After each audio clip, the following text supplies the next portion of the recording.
चालू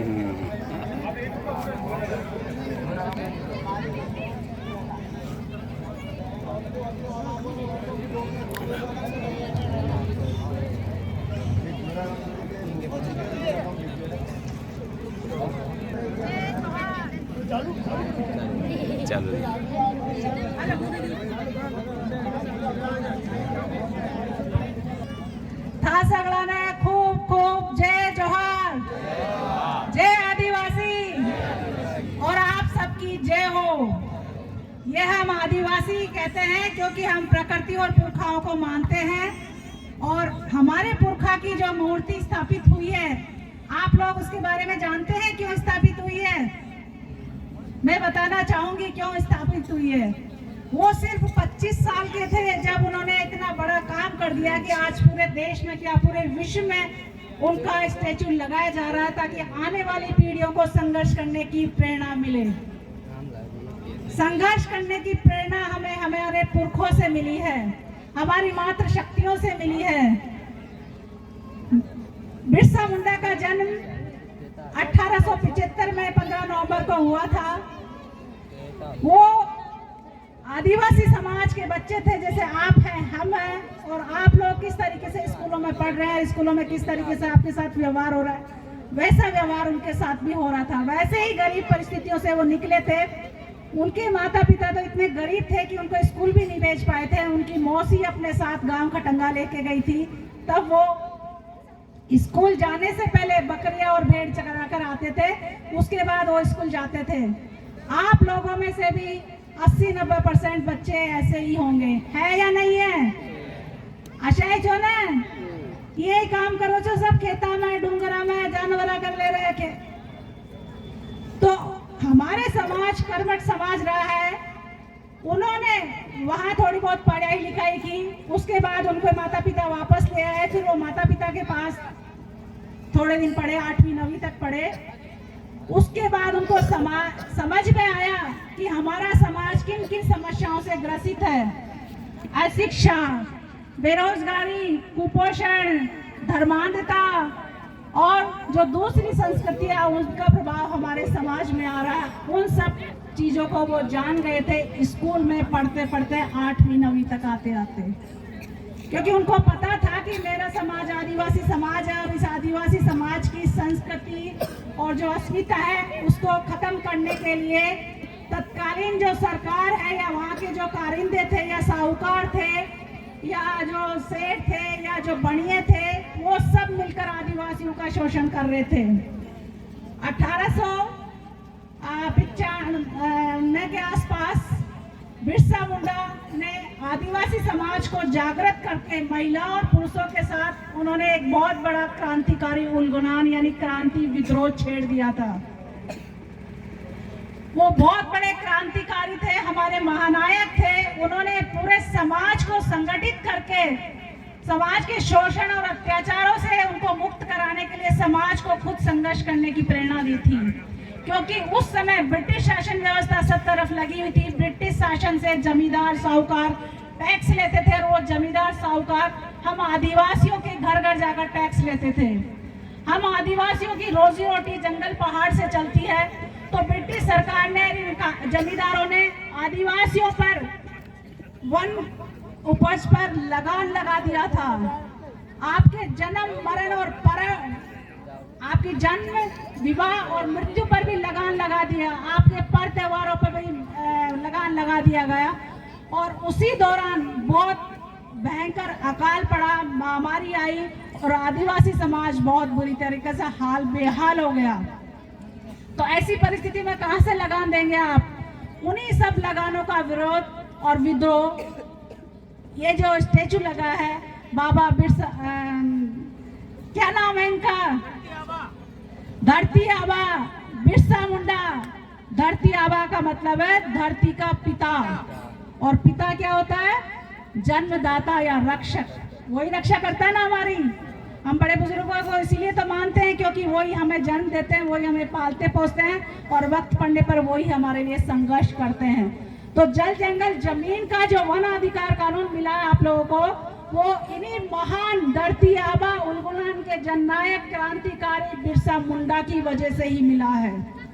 इन्होंने बहुत बड़े बड़े मतलब वहाँ आंदोलन किए हैं। उन आंदोलनों के साथ वहाँ की जो ब्रिटिश व्यवस्था थी या राज रजवाड़े थे या जमींदार थे या बाहर से बसे हुए जो व्यापारी थे, उन सब के खिलाफ बहुत बड़ी बगावत छेड़ी थी। जैसे आपके यहाँ बनिए जो बैठे हैं दुकानें खोल खोल के, वो आपको बहुत ज़्यादा कीमत में सामान देते हैं और आपसे कम कीमत में खरीद लेते हैं। खरीदते हैं ना, ज़्यादा कीमत पे देते हैं। आज भी वो चल रहा है जो बिरसा मुंडा 100 साल पहले लड़े थे जंग। क्यों हो रहा है हम आदिवासी क्षेत्रों में? क्योंकि हमारे यहाँ शिक्षा का प्रभाव। पर्ची आ गई है कि समय बहुत कम है। समय तो हमारे पास बहुत था, हम तो बहुत जल्दी आ गए थे, लेकिन आपने अभी बोलने का मौका दिया और पर्ची भी साथ में दे दी। मैं बताना चाहूंगी खास बातें। 1895 में बिरसा मुंडा को ब्रिटिश सरकार ने यहाँ के जो सेठ साहूकार कारिंदे थे तो उन्होंने पकड़ के 2 साल के लिए जेल की सजा दिलवा दी।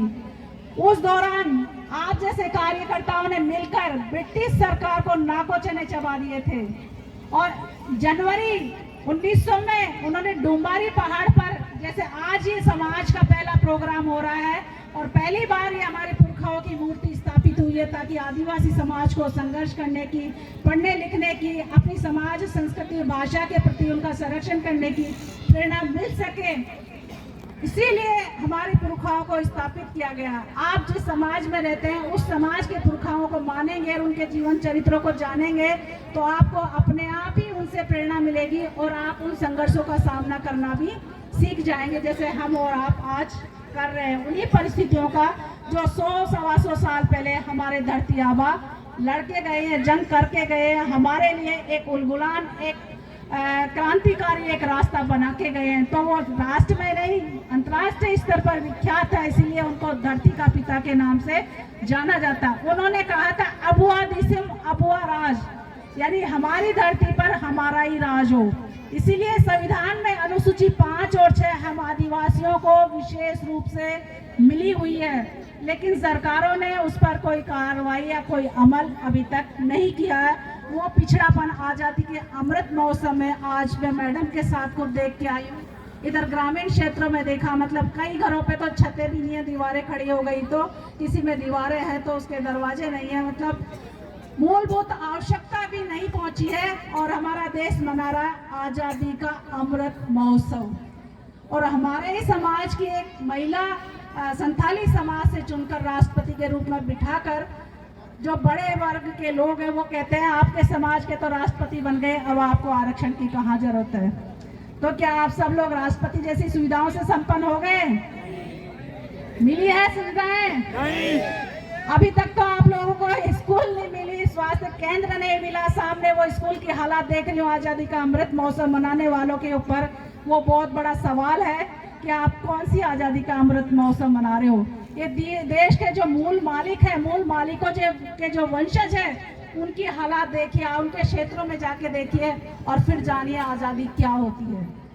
जो जल जंगल जमीन से इतना प्यार करते हैं, वो अपनी मातृभूमि से, अपनी संस्कृति से, अपनी भाषा से, अपनी हर चीज से और हर किसी की आवभगत करते हैं, हर किसी का सम्मान करते हैं।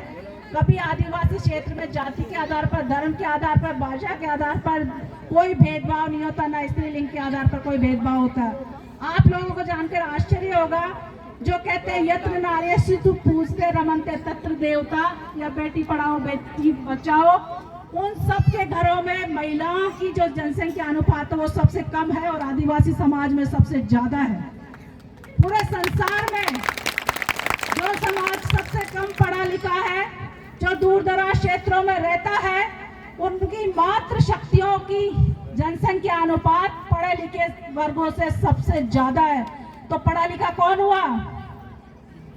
जो सरकारी सुविधाओं का गलत इस्तेमाल करके अपनी महिला की आबादी घटा रहा है, या जो अपनी आबादी और जल जंगल जमीन और प्रकृति के साथ सहजीवी संबंध स्थापित कर रहा है, वो सबसे बड़ा पढ़ा लिखा समाज है। और ये मैं नहीं कह रही, ये यूएनओ कह रहा है।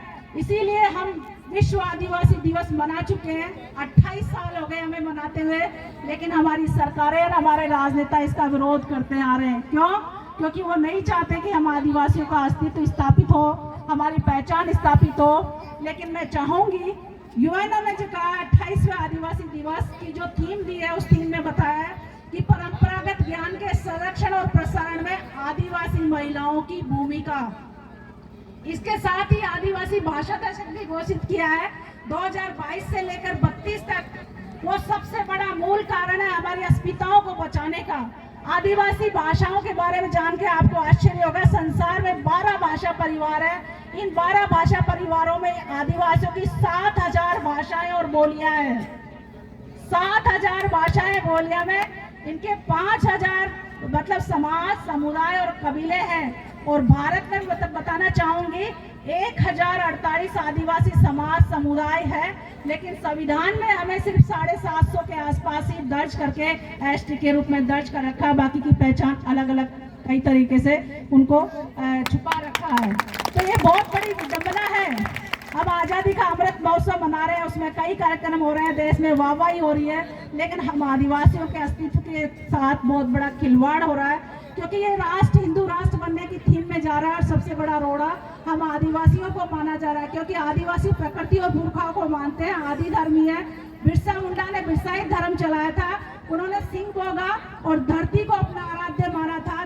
सिंह बोगा यानी सूरज, बरंग बुरु यानी पहाड़, और धरती यानी धरती माता। और ये संसार के आदिवासियों का जीवन शैली और जीवन दर्शन है कि वो धरती, सूरज, चंद्रमा, आसमान, तारे, जल, अग्नि, वायु, हवा, पानी, इन सब को देवी देवता के रूप में मानता है। और अपने आराध्य को खुले आसमान में अपने अपने जो गोत्र के हिसाब से पेड़ है उनके नीचे वो स्थापित करता है, एक सामान्य चबूतरे पर, और उनको वो अपने पुरखाओं के रूप में मानता है। चाहे वो भूमिया के रूप में माने या पत्थलगढ़ी, आप झारखंड वाला देखिए, वो ही परंपरा है।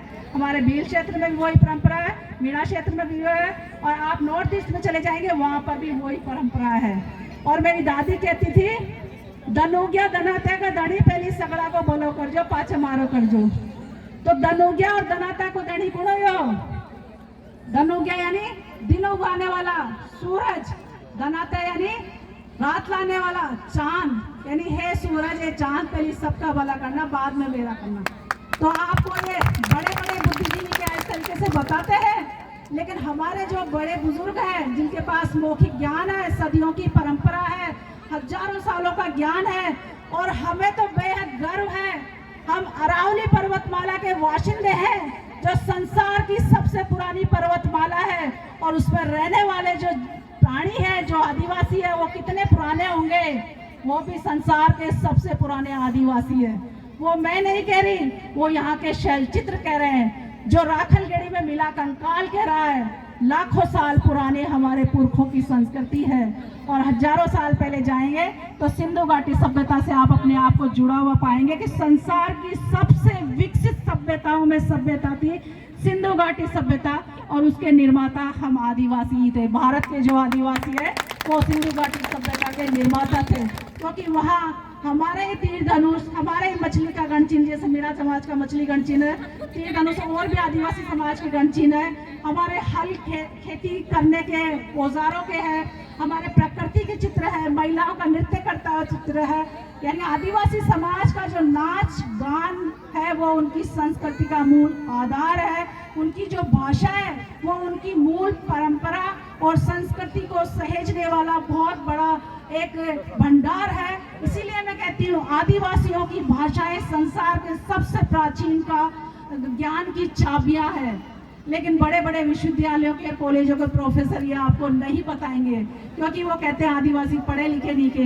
मैं कहती हूँ वो पढ़े लिखे महामूर्ख हैं जो हमें इस तरीके से बताते हैं। उनको आदिवासियों की कोई भाषा आती ही नहीं है। वो हिंदी और अंग्रेजी अपनी जो उनकी मातृभाषा, उसके अलावा तीसरी भाषा, चौथी भाषा नहीं जानते। आप लोगों को पता, आप भील है तो आपकी भीली भाषा है, संतालों की संताली है, गोंडों की गोंडी है, मैं मीणा तो मेरी मीठी भाषा है। ऐसे ही करें सब आदिवासी, जितने भी आदिवासी भारत में या संसार में, उनकी अपनी अपनी मातृभाषाएं और बोलियां हैं। इसीलिए उनको संरक्षित करने के लिए, उनको सहेजने के लिए, उनको बचाने के लिए, ताकि ताकि हमारी अपनी पहचान बचे, हमारे अपने जो पुरखों का ज्ञान परंपरा है या जो भंडार है वो उसी भाषा में आज भी मौखिक रूप में मौजूद है। तो आपको मैं महिलाओं से, बहन बेटियों से, पढ़ी लिखी बच्चियों से विशेष रूप से आग्रह करूंगी कि वो अपनी परंपराओं को सहजे, चाहे लोकगीत हो, परंपराएं हो या कहावतें हो या कहानियां हो या कहती की जानकारी हो या प्राकृतिक जानकारी हो, जड़ी बूटियों की जानकारी हो या फिर और कई तरह की जानकारी जो बड़े बुजुर्गों के पास है, उनको सहेजते जाइए, उनको लिखते जाइए अपनी अपनी मातृभाषाओं में। और जैसे ये मंच के जो संचालक है, हम तक आप लोग उन चीज़ों को पहुंचाइए ताकि हम उनका प्रकाशन करवा सके और अपनी अपनी भाषा और संस्कृति को बचाने का प्रयास करें। मैं बताना चाहूँगी, जो बिरसा मुंडा से मैं अपने समाज पर और संस्कृति पे आ गई, वो बिरसा मुंडा को जनवरी में जब डुम्बारी पहाड़ में उन्होंने इस तरीके से आंदोलन किया अपनी समाज को जागृत करने के लिए कि हमारी भाषा, संस्कृति, इतिहास को किस तरीके से सहेजा जाए, हमारी अस्मिता को कैसे बचाया जाए, उसी वक्त वहाँ के जो सेठ साहूकार और कारिंदे थे या जमींदार थे, उन सब ने मिलकर ब्रिटिश सेना के साथ उन पर लगातार फायरिंग करवाई। वहाँ महिलाएं, पुरुष जैसे हमारे आदिवासी समाज की महिलाएं कंधे से कंधा मिलाकर क्या 2 कदम आगे चलती है। जंगल, पहाड़, मैदान में आपको सबसे पहले आदिवासी महिलाएं मिलेगी, पुरुष तो फिर मिलेंगे ही मिलेंगे, लेकिन महिलाएं आपको सब जगह मिलेगी। इसीलिए वहाँ पर बहुत बड़ा नरसंहार हुआ। बिरसा मुंडा अपने साथियों के साथ कैसे जैसे बच बचा के वहाँ से निकले, लेकिन 3 फरवरी को हमारे समाज के दीदी समय कम है, पीछे और भी बैठे हैं। 2 मिनट और बताना चाहूंगी, क्योंकि बिरसा मुंडा की स्टैच्यू स्थापित किए तो उनके जीवन के बारे में बताना मैं अपना कर्तव्य समझती हूँ, मैं अपनी ड्यूटी समझती हूँ और मैं अपना अधिकार भी समझती हूँ कि जिस पुरखा को हम स्थापित कर रहे हैं उनके बारे में मेरी माताएं, बहनें और भाई जाने जो नहीं जानते हैं।